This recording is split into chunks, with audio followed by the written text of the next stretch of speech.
Another podcast from St. John's Riverside Hospital. It's the Riverside Radio Healthcast. Here's Melanie Cole. Cataracts are the most common cause of vision loss in people over 40 and is the principal cause of blindness in the world. That's quite a statement to make. And here to tell us what cataracts are is my guest, Dr. Nicholas Donas. He's a board-certified ophthalmologist at St. John's Riverside Hospital. Welcome to the show. Doctor, explain a little bit about cataracts. People hear that word. They're not sure what they really are and how they affect your vision. Sure, Melanie. So cataracts are the lens in the eye. We all have a lens in the eye that helps us focus on things, and it's that lens that, as we get older, will get cloudy, or we say gets dense, and it causes changes in the way we see things. Sometimes those aren't always perceivable to us, but over the years, especially on the eye exam, we can pick up changes in the vision, and that's when we tell the patient that they're developing a cataract, and at that point we either address it or tell them we'll continue to observe it. So what would people notice, first of all, and what age would they start to? I mentioned in the intro that it was over 40, but what age typically do you see people coming to you with cataracts, and what is it that they come to you and complain about? So most people, I would say, in my experience and in general, I think the average age is when you start to develop a cataract, probably sometime in your mid-50s, and it usually doesn't become a problem where it needs to be addressed with surgery until about your early 70s, and that's just an average. There's plenty of people. I have plenty of patients who are in their 50s who have cataracts that are significant, and I have patients who are in their mid-90s who haven't had who haven't needed cataract surgery. In other words, their vision is still very good. So the age, varies, but it centers, or the average, I would say, of us forming a significant cataract is sometime in your early 70s. And then what? People come to you, they have complaints about their vision, they're not sure. Yeah, so people will, one of the very common complaint is that, one of the earliest complaints that people will have is they'll say they have some glare driving at night. So glare driving at night seems to be one of the most common complaints people will have, and sometimes it'll just be very subtle. So I'll ask, well, how much does that glare bother you? And they'll say, oh, it's just something I noticed, but it doesn't seem to bother me too much. So in that case, we'll just continue following the patient, usually on an annual basis. There's some patients where the cataract develops a little bit quicker, and they'll say they've noticed a significant change in their vision over the past year. And obviously, that's something that if it happens quickly, it's easier for the patient to perceive the difference. So patients will often complain that their prescription isn't working, their glasses aren't working, they just can't see the way they want to see. Reading is difficult, especially under low light. So those are some of the common complaints people will have. Is there a genetic component to cataracts? If both your parents had them and they had cataract surgery, are you more likely to need that as well? I find that if your parents had cataract surgery or had a significant cataract when they were young, meaning in their 40s or 50s, and that seems to be something that will be inherited. So if you're 50 years old and you have a significant cataract, it's likely that you have a family member that also had cataract surgery when they were quite young. So that would seem to be pretty common then and run in families. Tell us what treatments are available if you determine, well, first of all, how do you even diagnose cataracts? And then if you do determine that someone has them, how do you discuss treatment, and when does cataract surgery become the discussion?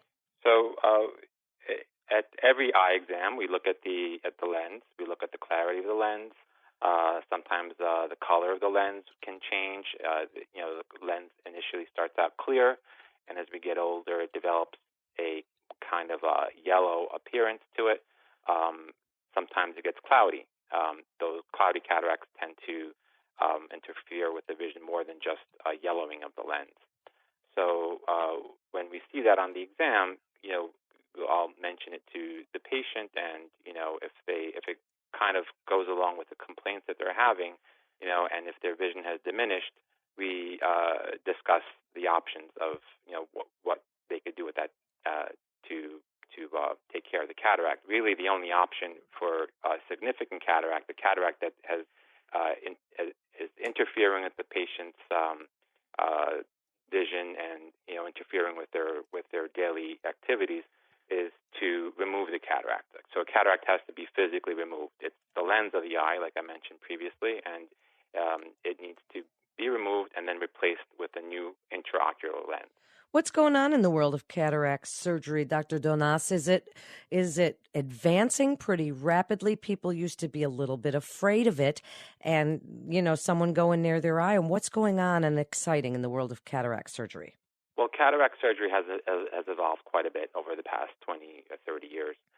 It's certainly not your parents' or your grandparents' surgery. It's changed quite a bit. I have patients who might remember a grandparent or a parent having to be admitted to the hospital, and there was a time where they had to stay for several days under observation, and they would also immobilize their heads. So it was quite a different experience than it is now.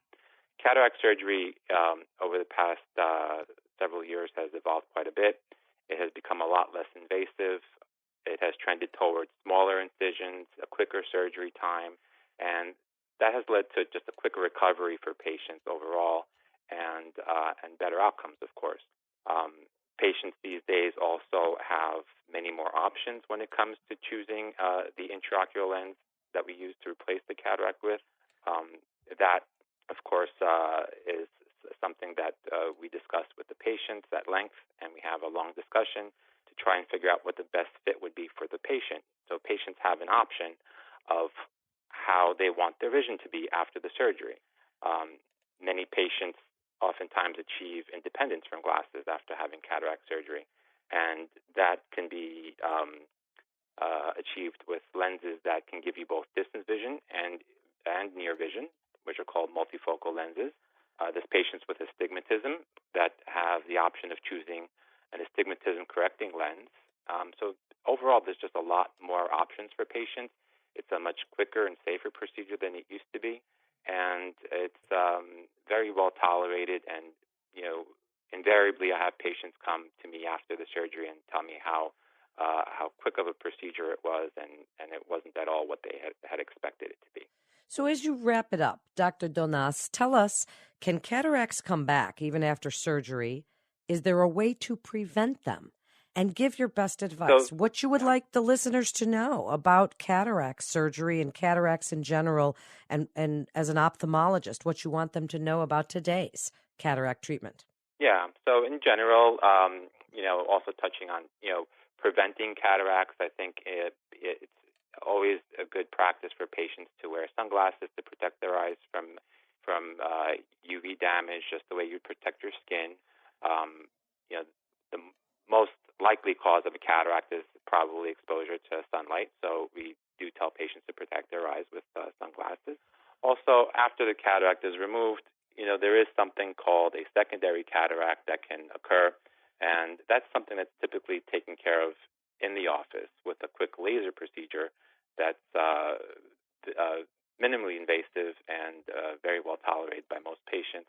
And it's it's something that oftentimes can occur after cataract surgery, but doesn't really affect the result of the surgery itself. So interesting. What a fascinating topic. Thank you so much for being with us today and sharing your expertise and explaining how cataracts have changed. The treatment has changed over the years. It is so interesting. Thank you again for joining us. You're listening to Riverside Radio Healthcast. For more information, please visit riversidehealth.org. That's riversidehealth.org. This is Melanie Cole. Thanks so much for listening.